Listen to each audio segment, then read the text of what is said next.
Hi, Wycliffe Barrett here, Xplane dedicated. Last night I bought Aerosoft Zurich Airport LSZH. It's brilliant. I'll see you after the intro. November 180 Bravo Bravo, good afternoon to you. Report your altitude? 2006. The Aerosoft airports for Xplane have been plagued with a few problems over the past. One of the main problems has been optimization and frame rates. The worst culprit of all, of course, was Aerosoft Amsterdam, EHAM, which really wasn't that good in terms of frame rates. It was a beautiful airport, it was really well realised. There was no static aircraft on the ground, it looked a little bit bare, even though it had pretty flower beds, etc, etc. Zurich is a lot different. It's absolutely smooth as silk. I went out last night, really quickly just did a 10-mile approach into Zurich and had a quick wander around the airport. This morning what I'm going to do is give you a kind of full-on review, lots of pictures and lots of video. A couple of weeks ago I did a vlog and I said, let's take the drone out and fly around the airport. That was just for the purposes of the vlog. Never ever fly a drone near an airport, okay? If you have a drone, then abide by the local rules of your country, whatever, okay? It was just a little bit of fun for the vlog, alright? See you shortly. Zurich Airport is the largest airport of Switzerland. Now in a brand new version for Xplane 10, this completely new scenery is full of details including every building and the entire airport environment, de-icing and all features you would expect from a modern scenery for Xplane.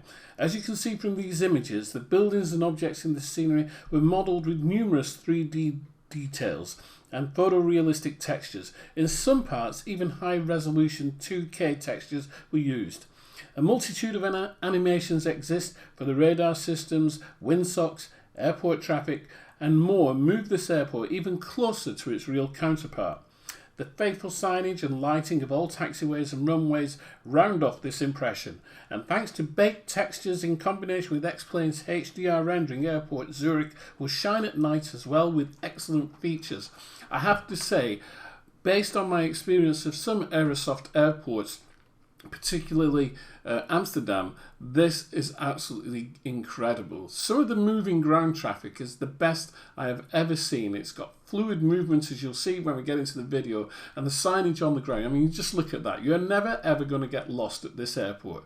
You're always going to be able to find your way around. A couple of things that I don't like or I think should have been done better, and I'll talk about those as we get further and further on into the video and the review. Okay, let's get up in the air and let's have a look and see what it looks like, okay?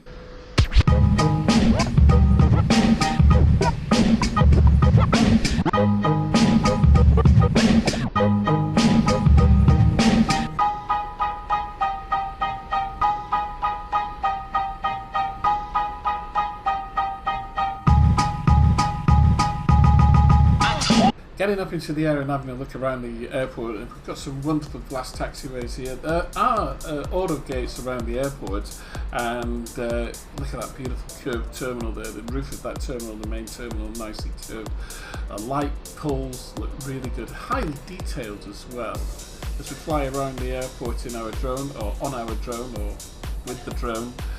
We've got raised roadways with traffic on them. It's really magnificent airport, and all the trees have been hand placed as well. I think maybe we should do an approach. So up in the 737 by EADT and a 10-mile approach into Zurich.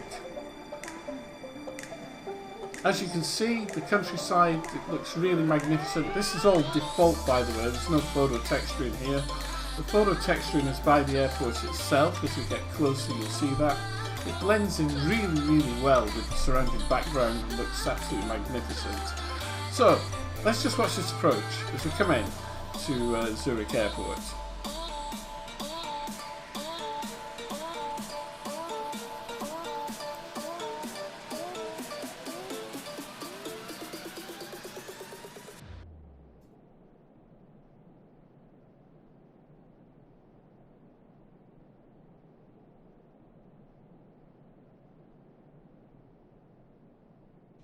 $500. 500 feet call outs, and here we come. Coming down towards the runway now.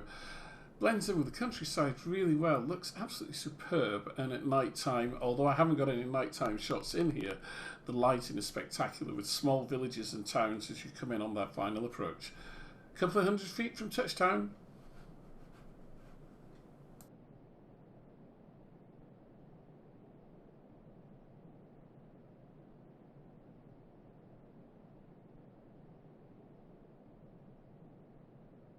$100.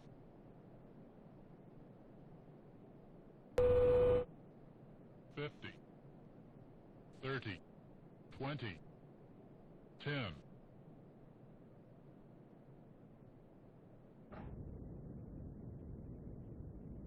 And there we go, touchdown.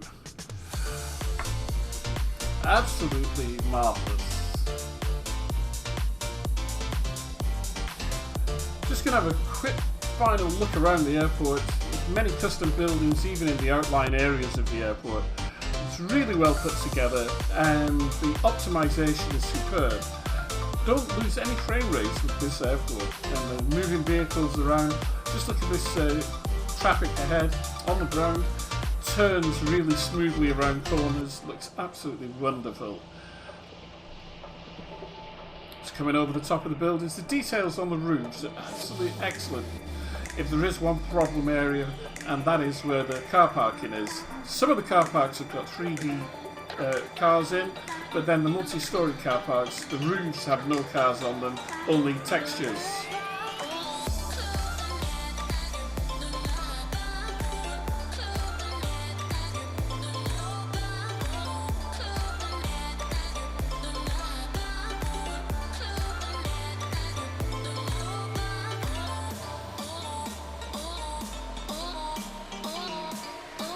If I was going to be really picky about this airport, one of the things that really bothers me is that the apron is too clean.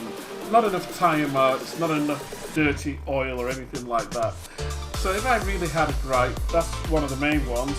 And the 3D cars on top of multi-storey buildings. I would like to see 3D cars there. But that aside, this is a fantastic scenery. Smooth turning of those ground vehicles, not turning at 90 degrees. Excellent ground markings, you know, you're never going to get lost here. Airport traffic on the ground moves absolutely perfectly. For me, I think that this is an absolutely brilliant airport. And if you're going to buy it, it's going to cost you $27.99, which works out at around about £18. That's not an awful lot of money for an airport of this complexity and size. And it actually looks so good. It really blends in perfectly. Installation, as always, is so simple. You look at these billboards here and hoardings, traffic there on the elevated roadways, absolutely incredible. I really do like this one. It's one of the best from Aerosoft, and I really not only recommend this, but I say that this is probably one of Aerosoft's best airports so far for Xplane in terms of optimization and frames per second. I hope you've enjoyed this review. It's taken me about 8 minutes to get through this. My name is Wycliffe Barrett. This is Xplane Dedicated, where we give you hints, tips and reviews of everything that's the latest in Xplane. Follow the YouTube channel, youtube.com/WycliffeB. We'll see you soon. Cheerio.